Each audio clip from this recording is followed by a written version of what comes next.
Shopping and dining over Thanksgiving and maybe watching some football games. Big government Republicans and Democrats were busy shredding the last vestiges of the Constitution. They're talking about inserting the Army into domestic law enforcement. Senator Lindsey Graham, who supports this bill, says, quote, "The homeland is part of the battlefield, and people can be held without trial, whether an American citizen or not." I, Barack Hussein Obama, do solemnly swear to preserve, protect, and defend the Constitution of the United States. The original Constitution, I think it is an imperfect document, and I think it is a document that reflects some deep flaws in American culture, the colonial culture nascent at that time. I think we can say that the Constitution reflected an enormous blind spot in this culture, and that the framers had that same blind spot. It also reflected the fundamental flaw of this country that continues to this day.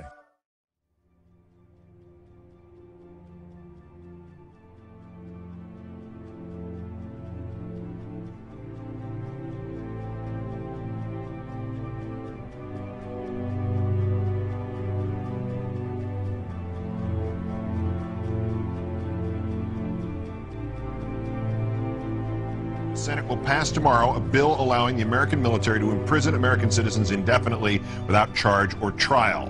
Congress is essentially authorizing the indefinite imprisonment of American citizens without charge or trial. I think that denigrates the very foundation of this country. It denigrates the Bill of Rights. It denigrates what our founders intended. How bad is this?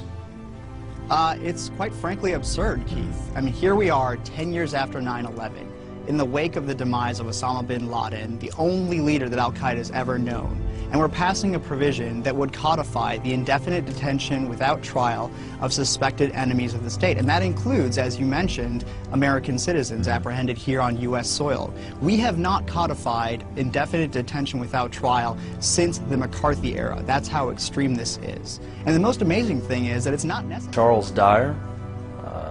I'm an oath keeper. I'm with the 1st Light Armored Reconnaissance Battalion out of Camp Pendleton, California.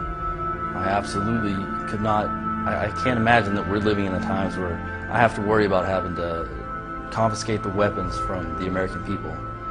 Is that freedom? It's absolutely not freedom. That I have to worry that we're going to quarantine a city for the purposes of keeping them in their hostage, like Katrina? Absolutely not. That's not freedom in any way that you can think of it. I'm almost speechless whenever I try to talk about this, because I can't imagine that we're living in this kind of time. It really bothers me. Absolutely. I saw a tremendous pattern of the growth of the infrastructure of a totalitarian state in the last 8 years post 9/11. I mean, it's been going on for decades. We've seen for decades encroachments on our liberties, and then a crisis would come along, and then all of a sudden they had a chance to get their policies passed they've been wanting to pass for a long time.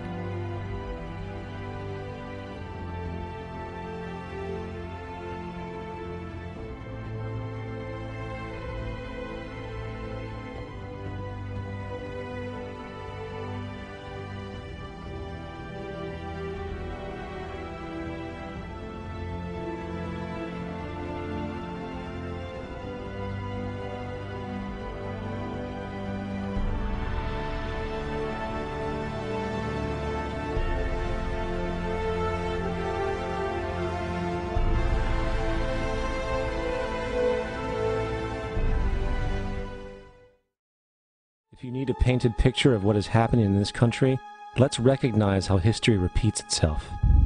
In February 1933, Hitler staged a false flag attack, burning down his own German parliament building, the Reichstag, and blamed it on communist terrorists. In the next few weeks, he passed the Enabling Act, which completely eradicated the German Constitution, destroying people's liberties. He then led a series of preemptive wars, all justified to the German people as necessary to maintaining homeland security.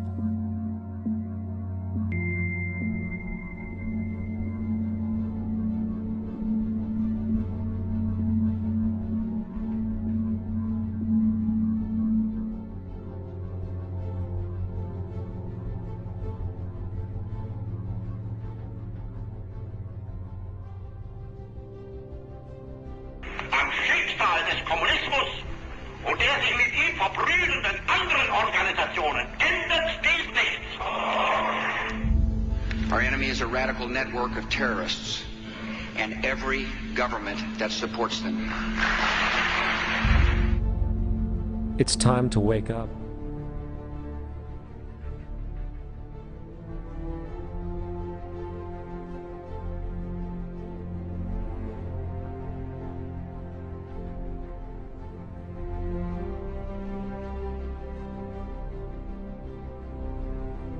If your family was awakened in the middle of the night by a team of federal officers, well, that's exactly what happened to a woman and her children in Granville County. Amanda Lamb is in the newsroom joining us now. And Amanda, we understand that because this case falls under the Patriot Act, a lot of the usual rights for defendants not available here. Her son was taken into federal custody 2 months ago. She can't get him out, and she can't get any answers. 16-year-old Ashton Lundeby's bedroom is nothing if not patriotic. American flags everywhere. But according to the United States government, this 10th grader, who has never been in trouble with the law before, is now a suspected terrorist. My topic for this evening is assassinations.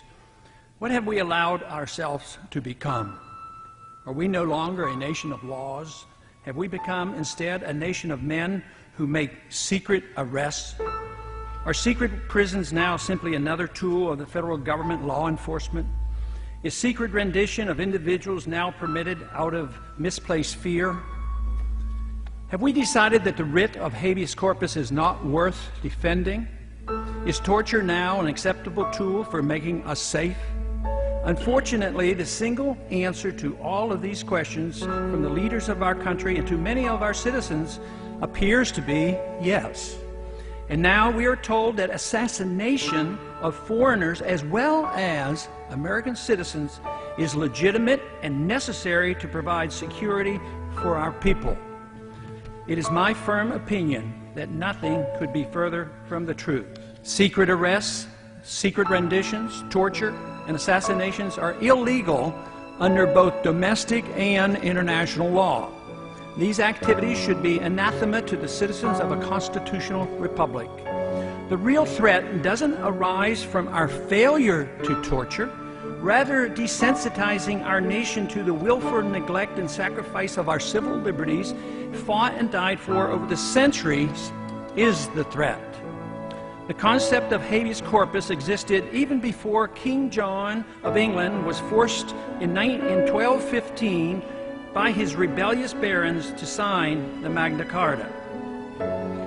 This basic principle and expression of individual liberty, which has survived 800 years, greatly influenced the writing of our Constitution and our common law heritage.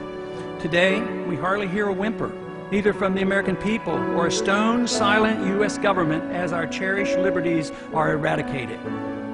Instead, we have a government that deliberately orchestrates needless fear and makes people insecure enough to ignore the reality of their lost liberties. It should not be that difficult to distinguish the difference between the danger posed by the underwear bomber and the danger posed by a government that endorses secret prisons, torture, and assassinating American citizens.